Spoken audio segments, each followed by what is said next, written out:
Արհեստական բանականություն։ Թվում է, թե ինչ-որ կախարդանք է։ Բայց իրականում այս ամենի հետևում մի պատմություն կա եւ ինչպիսի պատմություն։ Մի ամբողջ 80 տարի փայլուն գաղափարներ, բարձրակարգ ձախողումներ, մոռացված հանճարներ։ Այսօր մենք կհասկանանք այս դրաման, կհասկանանք, թե ինչպես ենք նույնիսկ հասել նման կյանքի։ Տեսեք գրեթե այն ամենը, ինչ մենք այսօր անվանում ենք AI, իրականում հիմնված է գաղափարների վրա, որոնք սարսափելի է ասել 80 տարեկան են։ Ուրեմն ինչու հիմա ամեն ինչ ուղղակի պայթեց։ Եվ պատասխանը գիտեք միայն տեխնոլոգիան չէ։ Այստեղ ամեն ինչ խառնված է, մարդկային հավակնություններ, գիտական կոշտ բանավեճեր եւ նույնիսկ պատկերացրեք սառը պատերազմը։ Այսպիսով մեր ճանապարհորդությունը AI-ի պատմության մեջ կանցնի այս գիտեք մեծ դարաշրջաններից 5-ի միջով։ Սկսենք հենց սկզբից կիբեռնետիկայից։ Հետո մենք ստիպված կլինենք անցնել 2 երկար ձմեռների միջով, երբ թվում էր, թե ամեն ինչ գաղափարը մեռած է։ Բայց ինչպես պատահում է, յուրաքանչյուր անկումից հետո նոր վերելք էր լինում եւ դա էր, որի վերջո մեզ հասցրեց դեպի այն հեղափոխությունը, որը մենք տեսնում ենք այսօր։ Այսպիսով գլուխ առաջին։ Ամեն ինչ սկսվեց, գիտեք, ոչ թե սիլիկոնային չիպերից կամ կոդից, այլ շատ համարձակ նույնիսկ արմատական գաղափարից։ Իսկ եթե մարդու ուղեղը պարզապես կարելի է նկարագրել մաթեմատիկայի լեզվով։ Եվ այսպես 1940-ականներին հավաքվեց փայլուն մտքերի մի խումբ։ Բոլորն այնտեղ էին, մաթեմատիկոսներից մինչև նյարդաբաններ, եւ նրանք միավորվեցին կիբեռնետիկայի դրոշի ներքո։ Նրանց երազանքն ուղղակի մեծ էր՝ կոտրել ուղեղի կոդը։ Նրանք ցանկանում էին մտածել, մասնատել այն, բաժանել այն ամենապարզ տրամաբանական քայլերի եւ ի վերջո վերստեղծել այդ ամենը թղթի վրա։ Ոչ ավել, ոչ պակաս։ Եվ ահա առաջին իսկական բեկումը 1943։ Ուորեն Մակքոլոքը եւ Վոլտեր Պիցը առաջարկում են հիանալի պարզ մոդել։ Տեսեք, նեյրոնը պարզապես տրամաբանական անջատիչ է։ Նա ազդանշաններ է հավաքում։ Եթե նրանց ընդհանուր ուժը որոշակի շեմից բարձր է, սեղմեք այն միանում է եւ փոխանցում է իմպուլսը հետագա։ Բոլոր մտածողության ամբողջ բարդությունը կրճատվել է երկուական այոյի կամ ոչի։ Եվ ամենազարմանալին այն է, որ մոտավորապես նույն ժամանակ ծնվում էր մեկ այլ տեխնոլոգիա, որը շուռ կտա աշխարհը տրանզիստորը։ Արհեստական նեյրոնն ու տրանզիստորն ըստ էության երկվորյակ եղբայրներ են։ Երկուսն էլ ամենապարզ տրամաբանական աղյուսներն են, որոնցից կարելի է ընդհանրապես որևէ բան կառուցել։ Բայց ահա տարբերությունը։ Տրանզիստորը երկաթի էլեկտրաէներգիայի մասին էր, բայց նեյրոնը քիչ էր մնում կուտակվեր։ Խոսքը մաքուր վերացական մտքի մասին էր։ Տրամաբանական նեյրոն իհարկե էլեգանտ էր, բայց նա ուներ մեկ ճակատագրական թերություն, նա չէր կարողանում սովորել։ Դա ուղղակի կոշտ սխեմա էր։ Եվ հիմա հաջորդ քայլը դա իսկական հեղափոխություն էր ստեղծել մի մեքենա, որը կարող է ինքնուրույն սովորել, սեփական փորձից։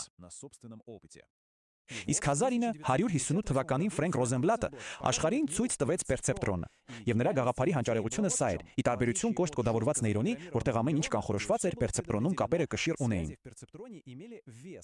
Եվ այս կշիռները կարող են փոխվել, դառնալ ավելի ուժեղ կամ թույլ, կախված նրանից մեքենան ճիշտ էր թե սխալ։ Դա պատմության մեջ առաջին նեյրոնային ցանցն էր, որը կարող էր դասեր քաղել իր սխալներից։ Եվ սա այն է, ինչ պարզապես փչում էին միտքը։ Պերցեպտրոնը համակարգչային ծրագիր չէր, այն ֆիզիկական մեքենա էր։ Այս հսկայական պահարանը կոչվում էր Mark I Perceptron։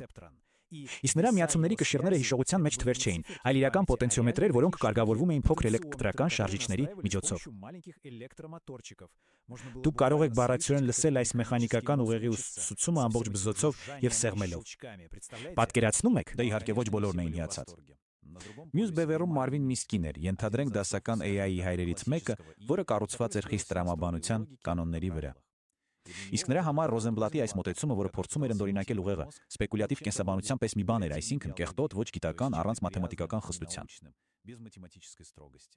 Դա երկու փիլիսոփայությունների իսկական բախում էր, թե ինչ է բանականությունը։ Եվ Միսկին գտավ պերցեպտրոնի աքիլեսյան պիտան։ Նա նրան տվեց մի պարզ տրամաբանական խնդիր, այսպես կոչված բացառիկ կամ XOR։ Տրամաբանությունը շատ պարզ է։ Արդյունքը ճշմարիտ է, եթե մուտքերից մեկը ճշմարիտ է, բայց ոչ երկուսն էլ։ Դե օրինակ հովանոց կվերցնեմ, եթե անձրև է գալիս կամ արև է շողում, բայց ոչ, եթե երկուսն էլ միաժամանակ լինեն։ Տարրական չէ, բայց պերցեպտրոնի համար այս խնդիրը մահապատժի է արժանացել։ Բանն այն է, որ նրա պարզ ճարտարապետությունը ըստ էության կարող էր գծել միայն մեկ ուղիղ գիծ տվյալների մի դասը մյուսից բաժանելու համար։ XOR-ի հարցում մեկ ուղիղ գծով զրոներից զրոները բաժանելու տարբերակ չկա։ Եվ դա պարզապես ինչ-որ աննշան սխալ չէր։ Մինսկին մաթեմատիկորեն ապացուցեց, որ այս ամբողջ տեխնոլոգիան ունի հիմնարար անհաղթահարելի սահման։ Այսպես Մինսկի գիրքը, որտեղ նա մեթոդաբար եւ պետք է ասել անխնավոչնչացրեց պերցեպտրոնը, դարձավ այդպիսին, գիտեք մահվան բամբասանք ողջ դաշտի համար։ Սրանք իսկապես մութ ժամանակներ են նեյրոնային ցանցերի համար։ Այս քննադատության ազդեցությունը պարզապես կործանարար էր, որոնք նախկինում առատաձեռնորեն գումար էին բաժանել հետազոտության համար, պարզապես փակեցին ծորակը։ Գիտնականները իրենց կարիերան ինչ-որ կերպ փրկելու համար լքեցին նեյրոնային ցանցերը եւ անցան ավելի պարկեշտ բանի։ Այսպես սկսվեց AI-ի առաջին ձմեռը, լիակատար մոռացության երկար մութ տասնամյակ։ Բայց ահա այս ամբողջ պատմության ամենամեծ հեգնանքը։ Խնդրի լուծումը, որը բացահայտեց Մինսկին, այսինքն ինչպես վարժեցնել ավելի բարդ բազմաշերտ ցանցեր, որոնք պարզապես կարող էին լուծել այս դժբախտ էքսորը, արդյոք այն արդեն կար։ Այն հայտնաբերվել, ձայնագրվել եւ ապահով կերպով անտեսվել է բոլորի կողմից։ 1974 թվականին Պոլ Վերփուս անունով մի ասպիրանտ իր ատենախոսության մեջ նկարագրեց այն ալգորիթմը, որն այսօր ընկած է բոլոր խորը ուսուցման հիմքում։ Սա է տարածումը։ Պատկերացրեք կոնվեյերային գոտի։ Եվ գծի վերջում թերություն է հայտնաբերվում, բոլորին չես ազատում, վերջից սկիզբ հակառակ ուղղությամբ ես գնում ու պարզում, թե ով ինչ փուլում է սխալվել մի փոքր ուղում նրա գործողությունները։ Backpropagation-ը ճիշտ նույն բանն է անում։ Բայց 70-ականներին գիտական հանրությունը պարզապես պատրաստ չէր դա լսել։ Վերբասի աշխատանքս նստեց դարակին եւ ծածկվեց փոշով։ Անցել է ավելի քան 10 տարի։ Թվում էր, թե նեյրոնային ցանցերի դաշտն ուղղակի ամբողջությամբ այրվել է։ Բայց ինչպես պարզվեց, այս սառույցի ու մոխրի շերտի տակ մի բուռ էնտուզիաստներ թաքուն իսկական վերացնունդ էին պատրաստում։ Եվ այսպես 1986-ին մի խումբ հետազոտողներ Ջեֆրի Հինթոնի գլխավորությամբ, այո, նրանք ինչպես հնագետները, հայտնաբերեցին եւ նորից ցույց տվեցին աշխարհին հետտարածման այս ալգորիթմը։ Եվ որպեսզի ինչ-որ կերպ հեռու մնան հին ձախողումներից, այս վերածված մոտեցմանը տալիս են նոր անվանում՝ կապակցականություն։ Որ բանականությունը գալիս է պարզ տարրերի միջև կապերից։ Ջերմացումը սկսվում է։ Եվ այսպես կապակցականության դարաշրջանը մեզ տվեց երկու գերաստղային ճարտարապետություն, որոնք փաստորեն մենք դեռ օգտագործում ենք այսօր։ Տեսողության համար առաջացել են կոնվոլյուցիոն նեյրոնային ցանցեր կամ CNN-ներ։ Պատկերացրեք նրանց խոշորացույցով դետեկտիվի պես, որը փնտրում է նույն հուշումները, ամբողջ պատկերում կան գծեր, անկյուններ եւ շրջանակներ։ Իսկ լեզվի հետ աշխատելու համար ստեղծվել են RNN պարբերական ցանցեր։ Նրանք ունեն մի տեսակ կարճատև հիշողություն, որը թույլ է տալիս հասկանալ նախադասության իմաստը, քանի որ հիշում են նախորդ բառերը։ Իսկ արդյունքները իհարկե չուշացան։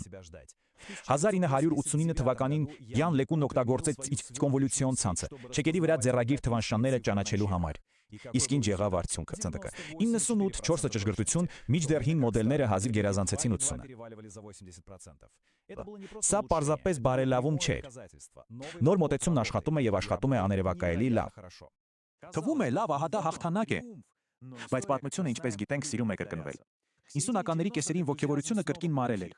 Համակարգիչները դեռ ցավալիորեն դանդաղ էին գործում եւ նրանց ուսուցանելու համար տվյալների սարսափելի պակաս կար։ Եկավ երկրորդ AI ձմեռը։